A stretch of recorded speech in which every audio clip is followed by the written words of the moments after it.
नमस्कार, जय हिंद, जय भारत।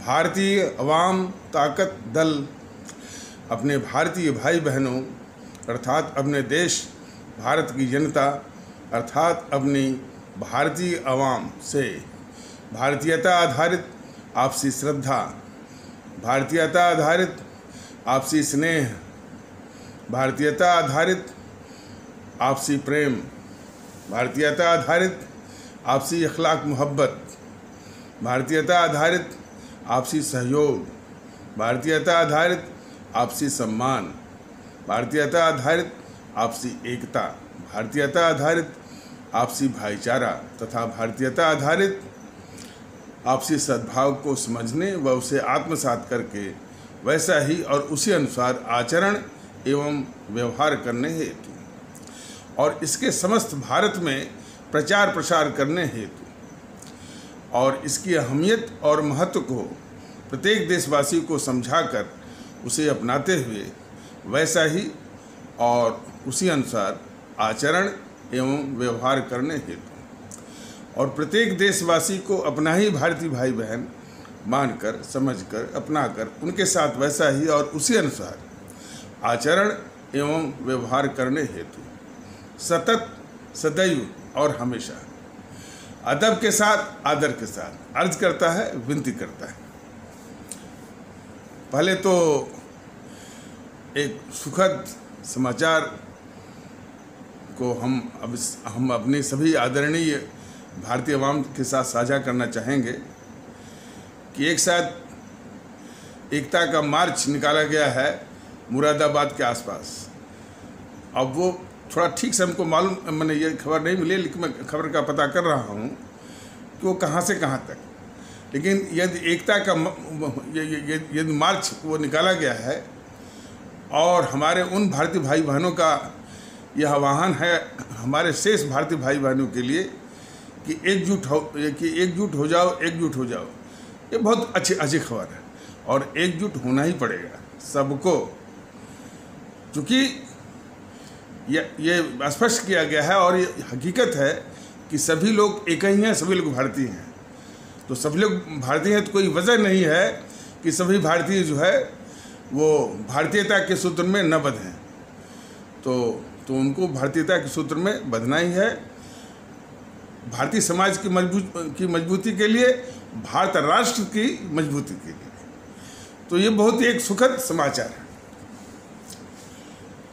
दूसरा एक बहुत ही गंभीर और अच्छा, और एक बात छूट जा रही थी कि वो नीरज चोपड़ा जो हमारे सेना के में कार्यरत जवान हैं और सेना ने उनको तैयार किया।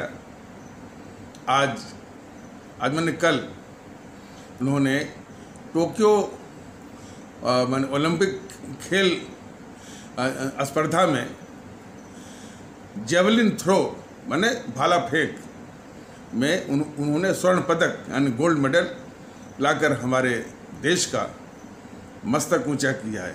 हम सभी का और हमारे सभी आदरणीय भारतीय भाई बहनों का और इस मुल्क का मस्तक जो है ऊंचा किया, उसका मान बढ़ाया है। तो इस अवसर पर सभी देशवासियों को, सभी आदरणीय भारतीय भाई बहनों को, सभी आदरणीय भारतीय अवाम को कोटि कोटि बधाइयाँ।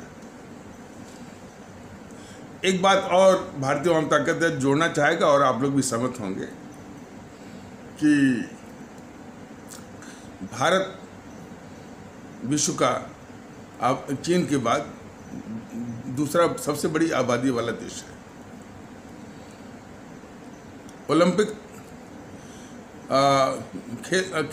ओलंपिक जो ये प्रतिस्पर्धा होती है, कंपटीशन होता है जो 4 साल बाद होता है।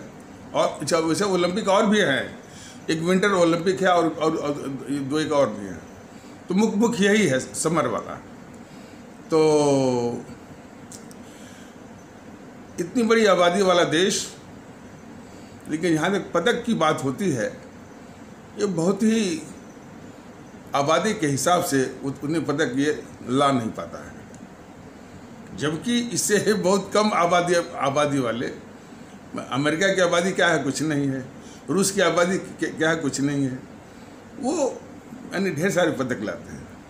खैर ये टोक्यो वाले में तो चीन जो है वो पदक तालिका में सबसे ऊपर, और चीन की आबादी को हम छूने जा रहे हैं। तो ये विचारणीय प्रश्न है। तो इसमें जो विचार जो है इसी ओर जाता है कि हमारे देश में प्रतिभा की कोई कमी नहीं है, प्रतिभाएं हैं, और लेकिन वो प्रतिभा निखर करके जो भी प्रतिभा, जो भी उनका टैलेंट है, वो निखर करके सामने आए और इस तरह का हुनर दिखाए, इसमें बाधाएं हैं। और अभी फिलहाल तो दो बाधा प्रमुख है। एक बाधा है आरक्षण, दूसरा है पक्षपात। यदि इन दोनों को हटा दिया जाए तो आरक्षण को हटा करके जितने भी आर्थिक रूप से जरूरतमंद लोग हैं, और ये आरक्षण वाला सिर्फ इसी के लिए नहीं, हमारे जो है वो पढ़ाई लिखाई के लिए भी है, तो जितने भी आर्थिक रूप से ज़रूरतमंद हमारे माने पिछड़े भारतीय भाई बहन हैं, आर्थिक रूप से जो पिछड़े भारतीय भाई बहन हैं, यदि उनको भरपूर आर्थिक मदद दी जाए और सीखने और ट्रेनिंग और इत्यादि इससे संबंधित एक उपयुक्त माहौल उनको मुहैया कराया जाए, और साथ में परिश्रम करने की, मेहनत करने की, परिश्रम मेहनत के बल पर काबिल बनने की एक मनोवैज्ञानिक प्रेरणा भी दी जाए, और साथ में यह कहा जाए कि ये जो संसाधन दिया जा रहा है आपको, ये हमारे मुल्क का बहुत बेशकीमती संसाधन है। इसका सही इस्तेमाल तब होगा जब आप इसके आधार पर आप मेहनत करेंगे, परिश्रम करेंगे, काबिल बनेंगे। तो इस तरह का एक मनोवैज्ञानिक अंडरपिनिंग्स या मनोवैज्ञानिक प्रेरणा, तो हमारा देश हर क्षेत्र में, खेल हो और ओलंपिक पदक हो और अच्छे से अच्छे माने कि वैज्ञानिक, डॉक्टर, अर्थशास्त्री और व्यापार चलाने वाले, वो बिजनेस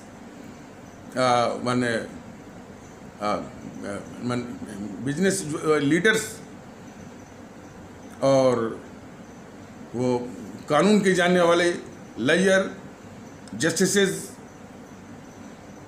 वैज्ञानिक, इसरो के हो चाहे एटॉमिक एनर्जी कमीशन के हो, एक से एक बहादुर सेना में हो चाहे खेल में हो, और कई हमारे अम्बेडकर जैसे विद्वान हमारा देश पैदा कर सकता है, लेकिन आरक्षण को समाप्त करके जो ये व्यवस्था बताई गई है, तभी तो हमारे देश में प्रतिभा की कमी नहीं है, और लोग आकर्षित होंगे, हाँ भाई यह देश प्रतिभाओं का कदर कर रहा है, और उनकी प्रतिभा के विकास के लिए जो है, यानी विकास के लिए कोई बाधा नहीं है, सारी बाधाओं को दूर करके ये व्यवस्था है यहाँ पर। लोग बाहर भी नहीं जाएंगे, इसी देश में अपने प्रतिभा का विकास करेंगे, और अपने आवाम की खिदमत करेंगे, और इस मुल्क को मजबूत करेंगे, और इस मुल्क का नाम पूरी दुनिया में रोशन करेंगे, और भारत राष्ट्र को विश्व का सिरमौर बनाएंगे हर मामले में। आर्थिक ताकत, इसके बाद सैन्य ताकत, राजनीतिक ताकत, और फिर चारित्रिक ताकत, सिरमौर बनाएंगे, और हर मामले में हमको यानी रहन सहन में भी और विश्व के सामने भी गर्व होगा कि हम भारतीय हैं। तो ये एक सोच है भारतीय जनता दल की, अपने आदरणीय भारतीय भाई बहनों, अपने आदरणीय भारतीय आवाम के लिए। अब कैसे साकार तो होता है, कब होता है, ये सब कुछ जो है आप सभी के सहयोग पर निर्भर करता है। भारतीय एकता की मुहिम भारतीय अवाम ताकत दल इस YouTube के संदेश के माध्यम से आज करीब 2 साल से ऊपर ये कोशिश इसकी चल रही है। अब हमारी आवाम भी इसको समझने लगी है। ये एक हर्ष का विषय है। अब कुछ एकता को लेकर के कुछ मूलभूत बातें, फंडामेंटल जो फैक्टर्स हैं, जो मूलभूत बातें हैं, उस पर बड़ी साफगोई से, स्पष्टता से विचार कर लेते हैं। देखिए, एक परिवार हो या समाज हो या देश, ये अलग अलग आकार के वो माने अवधारणा वही होती है। जो परिवार की होती है वही समाज की होती है, वही देश की होती है। तो इसमें जो एकता, जो कि एक बहुत माने सबसे अहम पहलू है, परिवार के लिए भी, समाज के लिए भी, देश के लिए, उस एकता के लिए जो सबसे पहले आवश्यकता होती है वो होता आपसी विश्वास। आज भारतीय अवाम ताकत दल को जो है, भारतीय एकता के प्रसार में जो सबसे बड़ी दिक्कत का सामना करना पड़ रहा है कि जो आपसी विश्वास की जो ये सब खाई पैदा किए थे, तो उस खाई को पाटने में जो है वो परिश्रम लग रहा है। तो एक तो आपसी विश्वास जो है का होना बहुत जरूरी है। और ये भी मानना चाहिए कि हमारे देश में अलग अलग माने विश्वास के, बाकी तो सब एक ही हैं, लेकिन जहाँ तक हमारी जो पांथिक मान्यता है, कोई हिंदू सनातन का अनुसरण करता है, कोई इस्लाम का अनुसरण करता है, कोई ईसाई पंथ का अनुसरण करता है, कोई सिख पंथ का करता है। इस प्रकार और भी है, जैन पंथ है, बौद्ध पंथ है, और जो है पारसी पंथ है। इस प्रकार सभी पंथ हैं। तो अलग अलग पंथ एक व्यक्तिगत विश्वास के अनुसरण करने वाले हमारे इस मुल्क में है।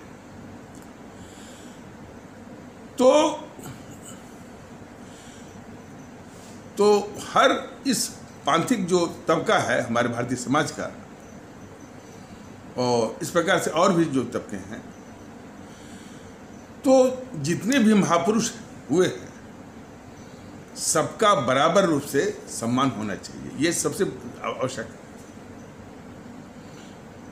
जो ये कहा जा रहा है। लेकिन कि सभी महापुरुषों का, सभी जो बड़ी जो शख्सियत का या हस्तियों का बराबर रूप से सम्मान किया जाना चाहिए। ये आपसी एकता की सबसे बड़ी धुरी है और आधार है। और इतिहास से ही बात कर लेते हैं। इतिहास में अब देखिए, इसमें बाधा कौन डालते हैं? कट्टरवादी तत्व। कट्टरवादी तत्व उनकी सोच हमेशा सामंतशाही होती है, साम्राज्यवादी होती है, और उनकी विशेषता होती है कि वो होते हैं तो बड़ी वो थोड़ी संख्या में, लेकिन उनकी साजिशें इस प्रकार होती हैं, पूरे समाज पर जो है वो कब्जा करना चाहते हैं, पूरे सिस्टम, पूरे तंत्र पर, पूरी व्यवस्था पर, पूरे माहौल पर वो कब्जा जमाना चाहते हैं। ये उनकी ख्वाहिश होती है। तो उनसे जो है इस पूरे समाज को, हमारे भारतीय समाज को, हमारे देश को बचना होगा। तो उन लोगों ने कई रचित इस प्रकार से भ्रांतियाँ, कहानियाँ उन्होंने वो फैला रखी हैं। उन कहानियों से, उन रचित जो है मैंने झूठ और अफवाहों से पूरे भारतीय समाज को बचना चाहिए। कुछ उदाहरण आपके सामने पेश करना हो। जैसे सभी को बराबर रूप से हमारे जो ऐतिहासिक हस्तियां हैं और हिस्टोरिकल वो पर्सनालिटीज़ हैं, जो महापुरुष हैं, उनका बराबर रूप से सम्मान किया जाना चाहिए। बात आती है बिल्कुल हाल में, एक मुगल काल, एक अंग्रेजों का काल। ये जो दुष्ट किस्म के होते हैं कट्टरवादी, वो जो मुगल काल है और जो अंग्रेजों का काल है, या तो दोनों को बराबर रखते हैं कि भाई कि मुगल काल की गुलामी और अंग्रेजों काल की गुलामी, या कुछ इससे और भी आगे बढ़ करके वो कहते हैं कि ये मुगल आए, नहीं ये अंग्रेज आए तो मुगलों का अंत के शासन का अंत कर दिया। सिर्फ वही एक सांप्रदायिक भावना कि मुसलमानों का शासन था उसका अंत कर दिया। इस तरह के भी कट्टरवादी जो है ये प्रचार है। लेकिन ये समझने की आवश्यकता है कि थोड़ा बहुत ये सब विषय बहुत विस्तार का विषय है, लेकिन मैंने मजमून के रूप में सारांश में तो समझने की आवश्यकता है कि अंग्रेजों के समय को मुगलों के समय से तुलना नहीं की जा सकती। क्यों? कि मुगल मतलब वो बाबर आए, कहाँ से आए? मंगोलिया एक देश है, वहाँ से आए। अब पूरा उनका ख़ानदान जो भी उनकी वंशावली रही वो यहीं पर रह गए और इसी मिट्टी में दफन हो गए। फिर पलट करके उन्होंने वापस मंगोलिया को नहीं देखा, इसी को अपना वतन माना, इसी मिट्टी को अपना घर माना और इसी में दफन हो गए। एक तो ये सच्चाई है। अंग्रेज आए, लूट पाट करके फिर वापस वो इंग्लैंड ले गए। तो ये एक बहुत बड़ा फर्क है जो कि हर एक को समझना जरूरी है। तो गुलामी सिर्फ अंग्रेजों वाली थी और इन अंग्रेजों के खिलाफ हमारे हिंदू सनातन आस्था वाले भारतीय भाई बहन और हमारे इस्लाम आस्था वाले भारतीय भाई बहन दोनों ने मिल करके अंग्रेजों के खिलाफ लड़ाई लड़ी है, कुर्बानियाँ दी हैं, अपने खून बहाए हैं, फांसी के फंदे को हंसते हंसते चूमा है। इसका भी प्रमाण है। तो इसलिए वो अंग्रेजों के समय के साथ इस मुगल काल को जोड़ना जो है बिल्कुल एक बहुत बड़ी ऐतिहासिक भूल है। और मुगल काल में और भी सल्तनत रही है, उसमें भी कई ऐसे शासक रहे हैं जिन्होंने इस मुल्क को बहुत कुछ दिया है। उनके भी महत्व को समझने की आवश्यकता है। जैसे एक शेरशाह सूरी थे, शायद उनका जन्म जो है सासाराम और वहीं पर उनकी समाधि भी है। वो फरीद करके उनका नाम था बचपन का, लेकिन जब शासक हुए तो उनका नाम था शेरशाह सूरी। 5 वर्ष के लिए ही वो भारत के बादशाह बने थे, सम्राट बने थे, सिर्फ 5 वर्ष के लिए। इन 5 वर्षों में ही उन्होंने पेशावर से लेकर कलकत्ता तक, जिसको कि आज हम जीटी रोड कहते हैं, उस जमाने में बनवाए थे 5 वर्ष के शासनकाल में।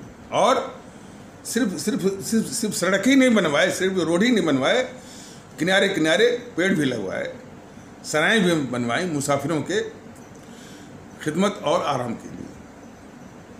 तो ये जन कल्याणकारी कार्य और भावना का सभी भारतीयों को, जो शेरशाह सूरी जो सम्राट थे भारत के, उसकी कदर करना चाहिए, सम्मान करना चाहिए। इसी की आवश्यकता है। लेकिन कट्टरवादी तत्व जो है कुछ इसके उल्टा सिखाते हैं।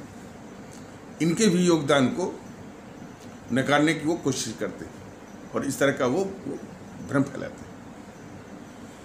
मुगल काल में जो माने बाबर, हुमायूं के बाद अकबर और जहांगीर, शाहजहां, इसके बाद और अंतिम बादशाह वो बहादुर शाह द्वितीय, ये सब लोग रहे, ये प्रमुख रहे हैं। तो शाहजहां के बाद औरंगजेब और इसके बाद वो छोटे मोटे और भी रहे हैं। तो इन्होंने अलग अलग क्षमताओं में इस मुल्क को बहुत कुछ दिया है। और उन्हीं के समकालीन जो है कुछ और भी हमारे ऐतिहासिक हस्ती रही हैं। जैसे अकबर के समय में राणा प्रताप रहे हैं, औरंगजेब के समय में जो है वो शिवाजी रहे हैं। समाज का ये फर्ज बनता है कि दोनों हस्तियों को उनकी अपनी उस समय की अन्य राजनीतिक जो भी उनकी जो टकराहट रही हो और उसके चलते जो उनकी राजनीतिक प्रतिद्वंदिता रही हो, उसको छोड़ते हुए राजनीतिक महत्वाकांक्षा होती है, टकराहट होती है, क्लैशेस होते हैं, उसको लेकर के अपने भारतीय समाज में जो है भेद विभेद करना जो है वो सबसे बड़ा अपराध है। तो उनकी आपसी, जिसे अकबर की राणा प्रताप के साथ क्या रही है, क्या वो प्रतिद्वंदिता रही है, औरंगजेब जो सम्राट औरंगजेब का वो शिवाजी के साथ क्या रहा है, राजनीतिक जो है वो टकराहट या महत्वाकांक्षा की जो है वो टकराहट या प्रतिद्वंदिता, इसको दरकिनार करते हुए ये दोनों हस्तियां भारतीय समाज के लिए आदरणीय है। कट्टरवादी तत्व वो ये सिखाते हैं कि शिवाजी का सम्मान करिए और जो वो औरंगजेब का छोड़ दीजिए। कट्टरवादी तत्व ये सिखाते हैं कि राणा प्रताप का करिए और जो है वो अकबर को छोड़ दीजिए। यही जो है समाज में माने विश्वास, जो कि एकता के लिए बहुत जरूरी है, बुनियाद है, उसी को कमजोर करता है। तो हम सभी भारतीय भाई बहनों का फर्ज बनता है कि जितनी भी हमारी ऐतिहासिक हस्तियां हैं, हमारे हिस्टोरिकल वो पर्सनालिटीज़ हैं, हमारे जो है उसका आइकन्स हैं, उसका समान रूप से उनको सम्मान दिया जाना चाहिए।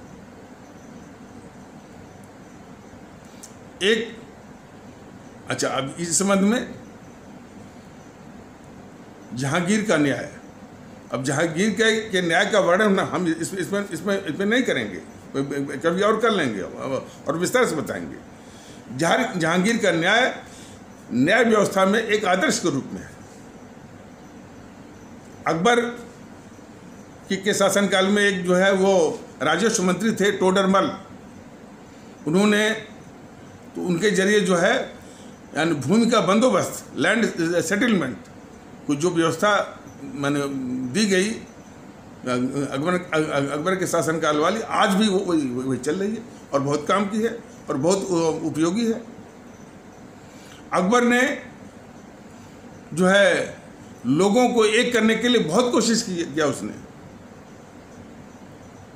अब वो थोड़ा सा उस उर्दू शब्द हमको याद नहीं है कि वजूदे तौहीद करके कुछ है, ऐसे वो चलाया। एक इबादत खाना वो बनवाए थे, इसमें हर एक पंथ के जो वो धर्मगुरु को इकट्ठा करते थे। कामयाब नहीं हुए, भाई बात सही है, क्योंकि कट्टरता इतनी ज़्यादा होगी कि एक सम्राट भी वो सफल नहीं हो पाया, लेकिन कोशिश तो बहुत किए थे। और खबरें तो इस तरह की हैं कि जो इस्लाम आस्था के वो धर्मगुरु माने कट्टर किस्म के मौलवी और मुल्ला थे, वो भी उनसे जो है वो नाराज हो गए थे इस एकता की कोशिश के लिए। जो एकता की कोशिश कर रहे थे उसके लिए जो ये कुछ कट्टरवादी जो है इस्लाम आस्था के मौलवी मुल्ला उनसे नाराज हो गए थे, वो सम्राट अकबर से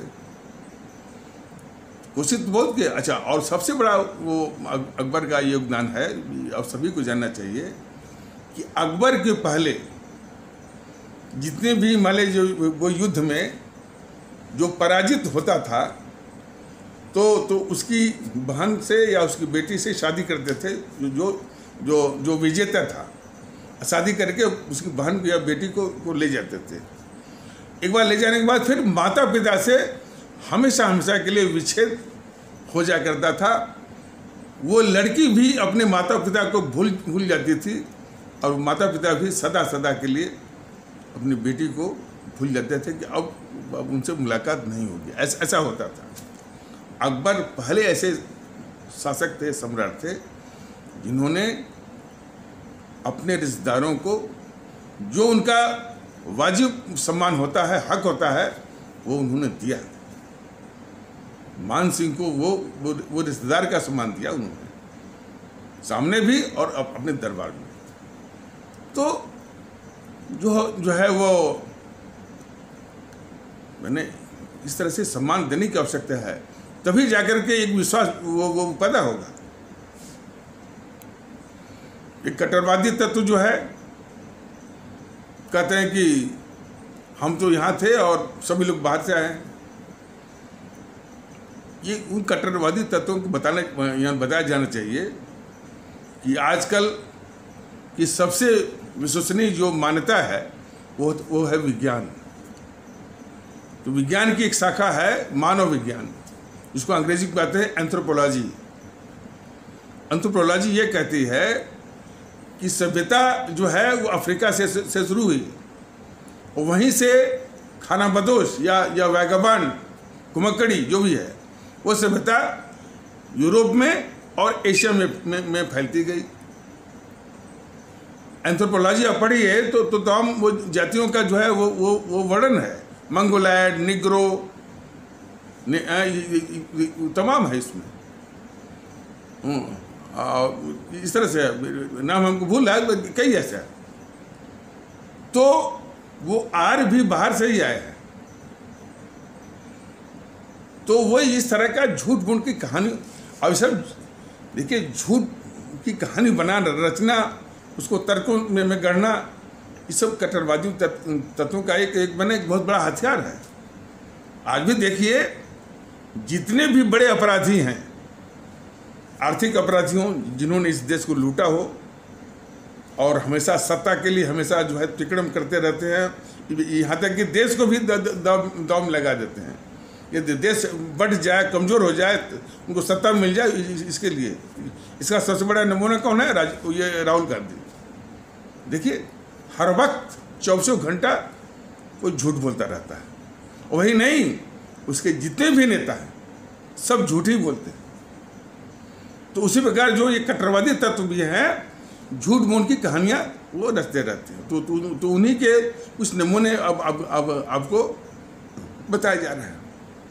तो ये कहानी वो रचते हैं कि हम तो इसी देश के हैं, बाकी सब लोग आए। इस तरह का कहना सही नहीं। आर्य भी आए हैं। और सवाल ये तो है ही नहीं कि कौन आया है। सवाल ये है कि जितने लोग आए इसी मिट्टी में खप गए और इसी मिट्टी को अपना वतन माना। सब लोग इसी मुल्क के हैं और सब लोग वो जो है समान रूप से सम्माननीय है। ये सवाल है, जिसको कि ये कट्टरवादी तत्व जो है ये नकारते हैं। जो आज हमारे भारतीय समाज में विश्वास की कमी है, उन कमी के कारणों में ये कुछ जो है महत्वपूर्ण जो है वो कारण है, ये वजह है उसकी। तो एक इतिहास में इस तरह से ये फैलाते रहते हैं। इतिहास में कई कमियां हम जानते हैं और कह भी सकते हैं, लेकिन हमको इतिहास से अच्छी वो चीज़ों को सीख करके दोबारा हमसे गलती न हो, उसे वो सीखने की आवश्यकता है। हम कभी वो कट्टरवादी तत्वों को जवाब देना वो उचित नहीं मानते कि भाई जैसे ये लगाते हैं, अरे वो औरंगजेब ने अपने बाप को कैद कर लिया, अपने बाप को मार दिया, भाई को मार दिया। अरे भाई, सत्ता तो एक ऐसी चीज़ होती है कि ये बहुत बुरी सत्ता की जो नशा होता है सत्ता हथियाने का, वो तो देखता ही नहीं कि कौन मेरा भाई है, कौन मेरा बाप है, कौन मेरी बीवी है, कौन मेरा पति है। देख लीजिए आजकल भी देखिए ना, जब इस तरह की बात सुनने की आती है कि भाई संजय गांधी को मरवाने वाली उसकी माता जो है वो इंदिरा गांधी। किससे तो ये भी आ रहे हैं कि राजीव गांधी को मरवाने वाली ये सोनिया गांधी। बातें आ रही हैं ना, लेकिन अब वो जांच नहीं हो रही है। तो सत्ता तो ऐसी चीज़ होती ही है। तो इसके लिए किसी खास समुदाय पर इस तरह से आक्रमण करना जो है वो यही जो है वो कट्टरवादी सोच का वो एक निशानी है। इसी को पहचानने की आवश्यकता है। तो वो कहते हैं कि भाई कि ये अपने बाप को कैद कर लेते हैं, बाप को मार देते हैं, फलाने निकल, तमाम ऐसे जो है उदाहरण हैं कि सत्ता की परसुएंस में, सत्ता को परसू करने में या उसके हवस को पूरा करने के लिए इस तरह की घटनाएं हुए कि किसी ने अपने बाप को नहीं देखा। कि जैसे अभी 15-20 साल पहले ये हुआ था नेपाल में नरसंहार, सभी आपस में चाचा भाई और बाप थे, वो नरसंहार हुआ कि नहीं हुआ? सत्ता के लिए हुआ था। शक्ति सिंह वाला जो है ये केस वो हमने किसी एपिसोड में भी बताया था। उदय सिंह जो कि राणा प्रताप के पिता थे, तो उदय सिंह माँ जो है वो 6 महीने के थे, तो शक्ति सिंह जो अपने जितने भी माने वो यानी विरोधियों को सबको वो तलवार से मौत के घाट उतार रहा था। उसको पता चला कि एक उदय सिंह भी पैदा हुआ है, वो भी बड़ा होकर के उसके राजनीतिक महत्वाकांक्षा के रास्ते में वो सबसे बड़ा बातक बन सकता है। 6 वर्ष के बच्चों को वो खोज रहा था मारने के लिए। वो तो कहिए कि दासी थी पन्नाबाई, उसने अपने बच्चे को सामने रख दिया और वो मैंने पन्नाबाई के यही बच्चे को जो है शक्ति सिंह समझा कि यही उदय सिंह है और उसी को मार दिया। पन्नाबाई ने अपने बच्चे को बलिदान करवा दिया। वो क्या है? ये सत्ता की हवस है। अजातशत्रु जो है अपने पिता को ही मार करके वो शासन में बैठा है। ये अशोक जी जो हमारे इतिहास का आदर्श है, वो जो अपने 99 भाइयों को मार करके वो सत्ता में आया है। तो ऐसा रहता है, लेकिन इसके लिए इतिहास में ये राजनीतिक महत्वाकांक्षा के चलते इस तरह की बातें होती रहती हैं। उसके चलते जो है किसी खास समुदाय को टारगेट करना, मतलब भेद विभेद पैदा करना और वो विश्वास को जो है वो तबाह करना। तो हालांकि हमको ये सब नहीं कहना चाहिए, लेकिन कहने का मजबूर यही है, सारांश यही है कि ये कट्टरवादी तत्वों को पहचानना चाहिए। तो ये सब ऐसे हैं। और यही नहीं,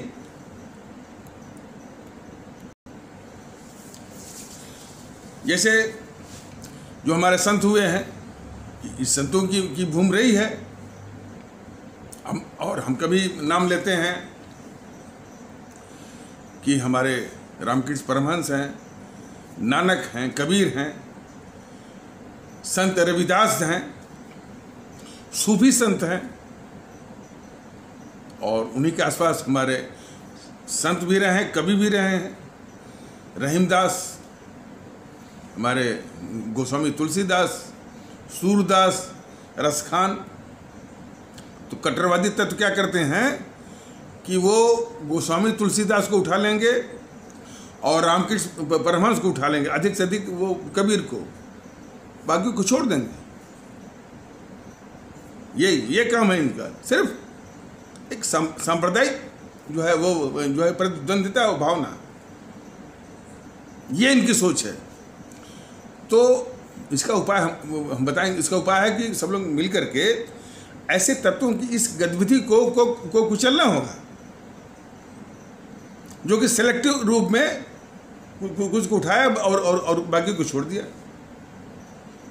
जब उसी समकालीन हमारे सूफी संत भी हैं, नानक भी हैं, कबीर भी हैं, रामकृष्ण परमहंस भी हैं, रविदास भी हैं, तो सबका जो है समान रूप से सम्मान किया जाना चाहिए।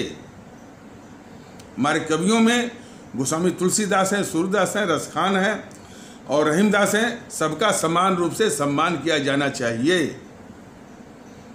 तब जाकर के ये विश्वास जो है आपसी विश्वास बना रहेगा, और आपसी विश्वास के आधार पर ही जो है एकता स्थापित हो सकती है। और इसमें यानी स्वतंत्रता संघर्ष में हमारे अशफाकुल्ला, जो हमारे जैसे चंद्रशेखर आज़ाद थे, खुदीराम बोस थे, भगत सिंह उसी के समतुल्य। ये पता नहीं नाम लेते कि नहीं लेते हैं। हमारे जो है जो प्रथम मुख्य आज़ादी की लड़ाई थी या स्वतंत्रता संग्राम था 1857 वाला, कितने हमारे वो इस्लाम आस्था वाले हैं। बख्त खान थे बरेली से, मोहम्मद वो अहमदुल्ला फैजाबाद से थे, और मौलवी अजीमुल्ला खान नाना साहब के जो है वो सहायक थे। बेगम हजरत महल जो है वो लखनऊ से थी।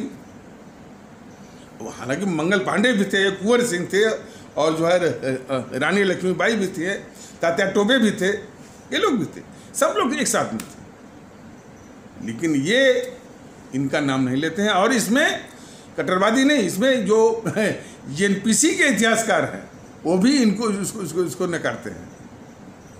फिर तो बाद में तो अंग्रेज आए तो उनका तो हिसाब ही अलग था कि हिंदू मुस्लिम एकता को तोड़ना है।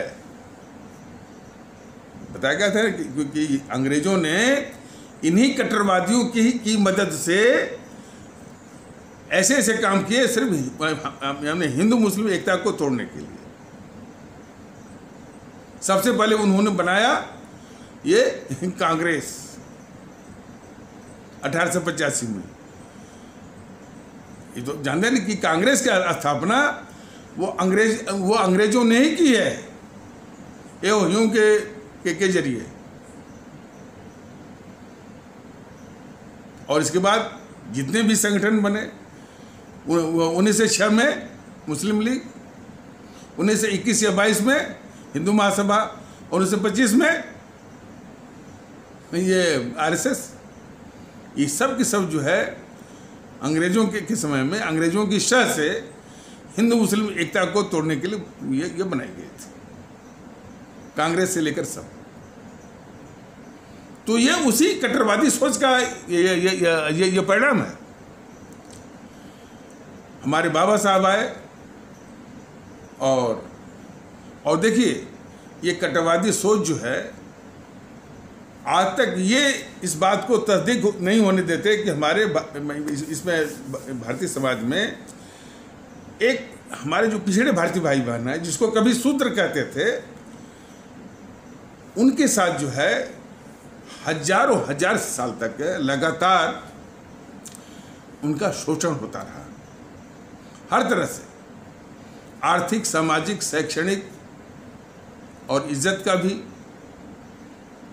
तो जब आज़ादी की लड़ाई लड़ी जा रही थी तो हमारे बाबा साहब को चिंता थी कि भाई आज़ादी तो मिल गई, लेकिन हमारा ये जो तबका है जिसको कि लगातार हजारों साल तक चोट मिली है, घाव मिला है, वो कैसे जो है इस आज़ादी के फल को जो है वो उसका स्वाद उसको मिल पाएगा, जो खुद ही घायल है, जो खुद ही चोटिल है। तो उन्होंने ये कहा था कि भाई इसको एक मरहम लगाने की आवश्यकता है। और वो मरहम में उनका मतलब ये था कि पूरा हमारा जो शेष हमारा भारतीय समाज है वो उनको इज्जत दे, सम्मान दे, प्रतिष्ठा दे, गले से लगाए। उन्होंने ये सिखाया था।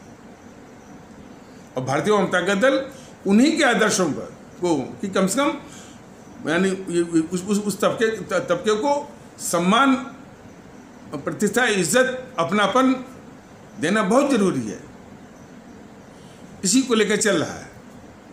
लेकिन इसका ये मतलब नहीं कि मायावती जैसे पैदा हो जाएं, काशीराम जैसे पैदा हो जाएं, जो कि फिर एक नफरत पैदा करें कि तिलक तराजू और तलवार और उनको मारे जूते चाहे।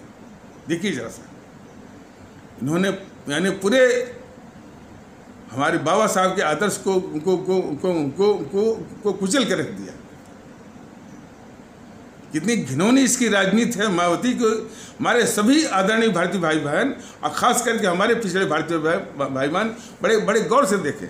बाबा साहब ने कहा था कि इस समाज को जो हमारे भारतीय समाज का जो ये तबका है जिसको कि काफ़ी चोटें मिली हैं, बहुत घाव मिले हैं, बाकी जो शेष तबका है भारतीय समाज का वो इनको एक मरहम लगाए ताकि इनकी चोट जो है धीरे धीरे ख़त्म हो अब वो मरहम इसी का है, सद्भाव का है, वो इज्जत देने का है, प्रतिष्ठा देने का है, उनको अपनाने का है, गले लगाने का है। ये सब मरहम है। और बाद में उनको जो है आर्थिक रूप से जो है वो मदद देने का है। और साथ में ये भी कहना है कि आप में काबिलियत है, आप परिश्रम करिए।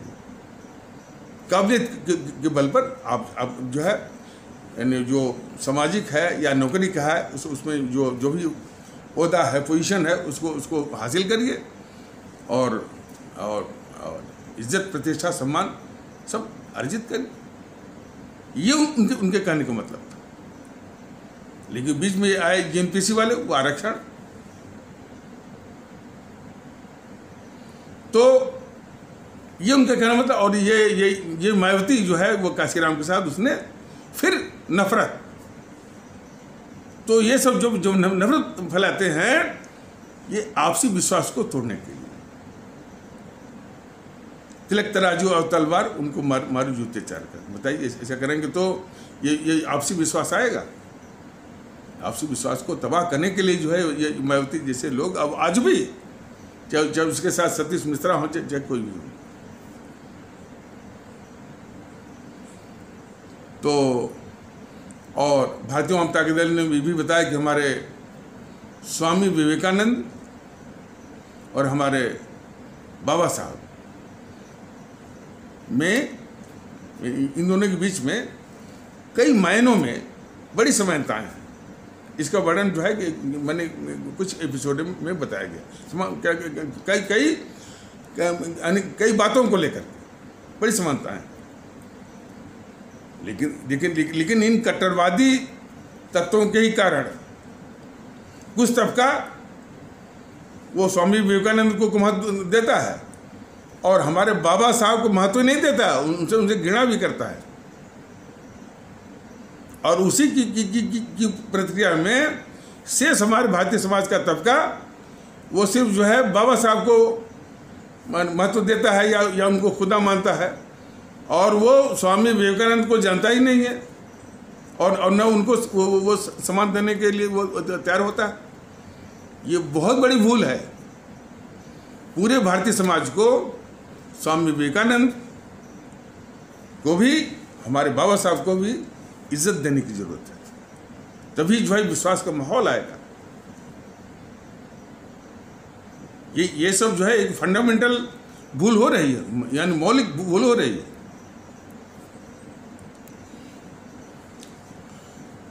कट्टरवादी तत्व जो है हमारे बाबा साहब के विषय में यानी क्या वो दुष्प्रचार किए हुए हैं कि अंबेडकर, अरे इसी ने तो जो है संविधान बना दिया और संविधान में जो आरक्षण वो डाल दिया और हम उसको भोग रहे हैं। दोनों झूठ। संविधान बाबा साहब ने अकेले नहीं बनाया है। संविधान बनाने के लिए एक संविधान सभा थी जिसने कि करीब 3.25 साल काम किया था उसमें, और उसके यानी एक दिन को छोड़कर के उसके अस्थायी अध्यक्ष हमारे डॉक्टर राजेंद्र प्रसाद थे। उसमें कई समितियां थी। एक समिति जो कि उसमें सबसे महत्वपूर्ण थी और इनकी जो है वो विद्वता का सम्मान करते हुए, और हमारे डॉक्टर राजेंद्र प्रसाद भी बहुत बड़े विद्वान थे, तो दोनों विद्वान थे। तो डॉक्टर राजेंद्र प्रसाद हमारे बाबा साहब की विद्वता का सम्मान करते हुए जो सबसे महत्वपूर्ण समिति थी ड्राफ्टिंग कमेटी, उसका चेयरमैन बने। ये योगदान का स्तर है। इस हकीकत को जानना चाहिए। अरे ये बात तो हमने कई पिछड़े भारतीय भाई बहनों को जो मैंने संबोधित किया था, मैंने बताया था कि असत्य को पीठ पर ढोने से कोई फायदा नहीं है कि बाबा साहब ने संविधान माना, बाबा साहब ने संविधान बनाया, ये गलत है। बाबा साहब का योगदान बहुत बड़ा है, लेकिन ये जहाँ एक और ये सत्य है कि बाबा साहब का संविधान बनाने में बहुत बड़ा योगदान है, उसी प्रकार ये उतना ही सत्य है कि उन्होंने ही संविधान जो है नहीं बनाया है। संविधान बनाने के लिए जो है संविधान सभा थी, तो इस बात को लोग माने। और आरक्षण की भी कभी वो वकालत नहीं किए थे, मरहम की वकालत किए थे।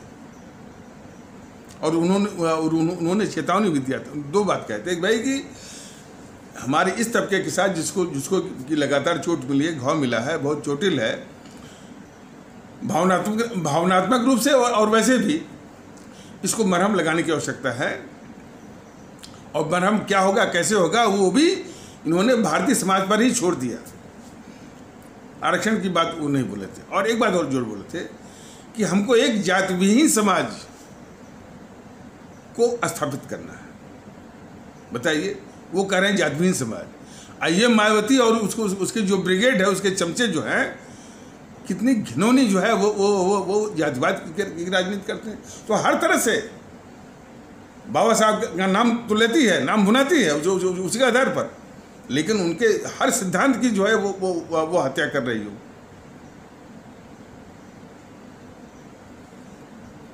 तो इस तरह का जो है वो दुष्प्रचार। लेकिन भारतीय जनता दल कहता है कि नहीं, ये हमारे यानी जितने हमारे विद्वान थे, हमारे स्वामी विवेकानंद, और दूरदृष्टा थे, बहुत बड़े दार्शनिक थे, और उन्होंने हमारे भारतीय दर्शन को पहली बार शिकागो में दुनिया के सामने रखा। इस सब उनके बड़े बड़े योगदान है। और कम से कम इस्लाम आस्था के विषय की महानता को उन्होंने अपने पुस्तक में लिखा है।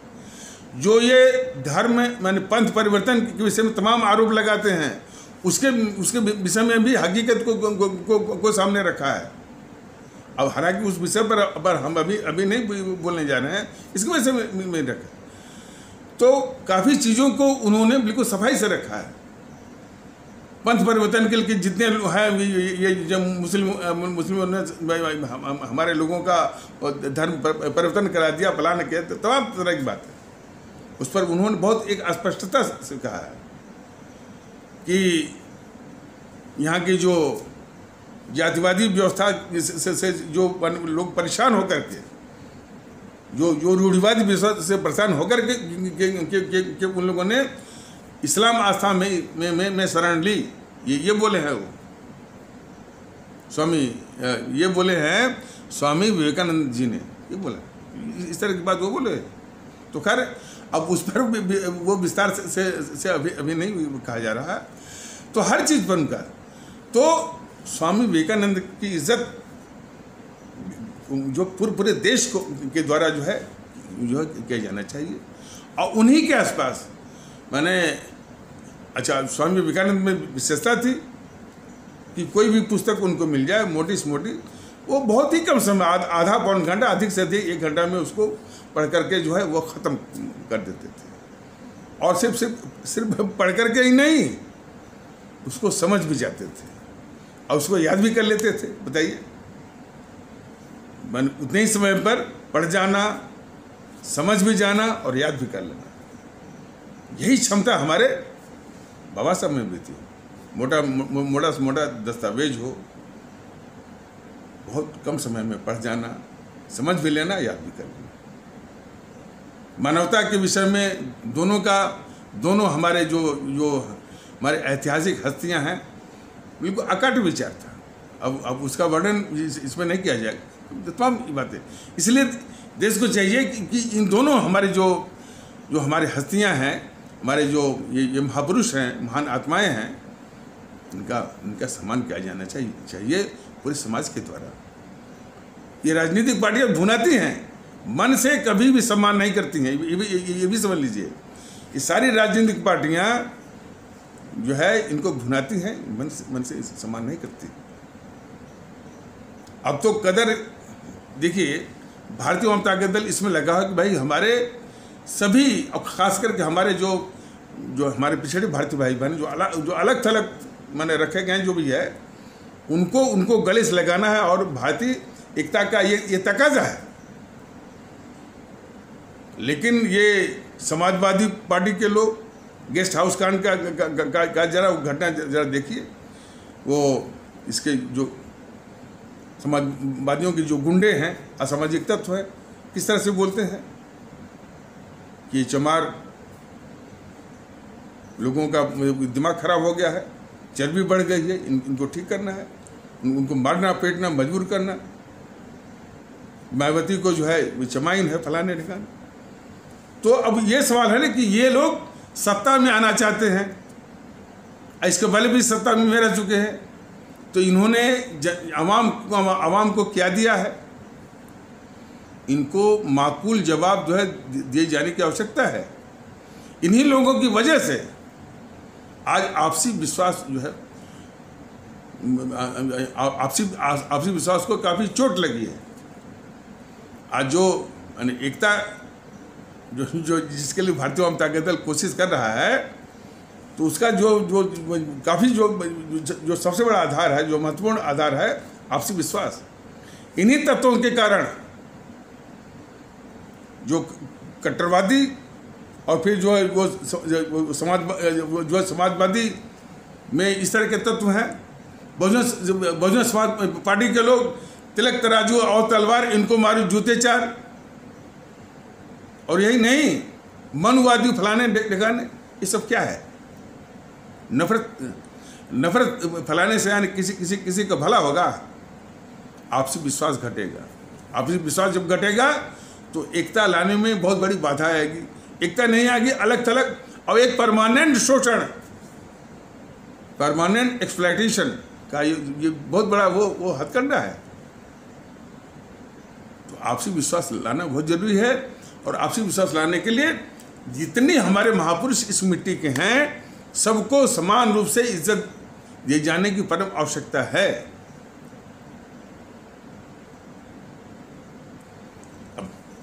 अब जैसे आज़ादी की लड़ाई थी, वो प्रथम जो है जो प्रथम आज़ादी का जो संग्राम था 1857 वाला, जैसे बताया गया है कि बख्त खान थे बरेली से, और वहाँ से फैजाबाद से थे वो मौलवी अहमदुल्ला और मौलवी अजमुल्ला खान नाना साहब के सहायक, बेगम हजरत महल यहाँ से, बाकी तो रानी लक्ष्मीबाई, कुंवर सिंह, मंगल पांडे, तात्या टोपे, सब लोग थे।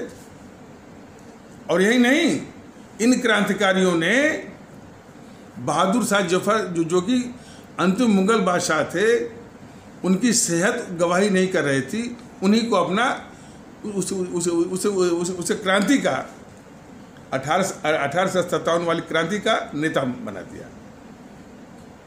अपनी सेहत ठीक न होने के बावजूद भी उन्होंने उसका नेता बनना जो है वो नेता बनना स्वीकार भी कर लिया, और अंग्रेजों ने उनको बागी भी मान लिया, और बागी मानने के बाद उनको रंगून में जाकर बंद भी कर दिया, और वहीं पर उनका देहांत भी हो गया। उन्होंने अपनी आत्मकथा में लिखा कि भाई, हमको इस बात का बहुत मलाल है कि इस दुनिया से रुखसत करते समय हमको अपनी ज़मीन नसीब नहीं हुई। अपनी ज़मीन से बहादुर शाह जफर का तात्पर्य जो है भारत की ज़मीन, भारत की मिट्टी से था, मंगोल की मिट्टी से नहीं था। इस महत्व को जो है ये कट्टरवादी तत्व जो है वो नकारते हैं। इसलिए कट्टरवादियों की सोच को कुचलने की आवश्यकता है। जब तक उनकी सोच को कुचला नहीं जाएगा, तब तक जो है ये आपसी विश्वास को वापस लाने में दिक्कत आएगी। तो इसके लिए पुष्पेंद्र कुलश्रेष्ठ गिरोह, असदुद्दीन गिरोह, और जो ये मायावती जैसे ये जो है ये अखिलेश की पार्टी के असामाजिक तत्व, कुछ बीजेपी में भी हैं, कुछ जेपीसी में हैं, इनकी गतिविधियों को कुचलना होगा। इनको कुचलने के लिए सबसे आसान तरीका है मतपेटी पर इनको शून्य करने का, नष्ट में नाबूद करने का। बिल्कुल मन ठानिए, बिल्कुल अविचलित मानसिकता से, अविचलित वो दृढ़ता से विचलित नहीं होना है, इनको माकूल जवाब देना है। तो इन्हें आवश्यक शब्दों के साथ इस आवश्यक परिचर्चा को यहीं पर विराम दिया जाता है। तब तक के लिए नमस्कार, जय हिंद, जय भारत।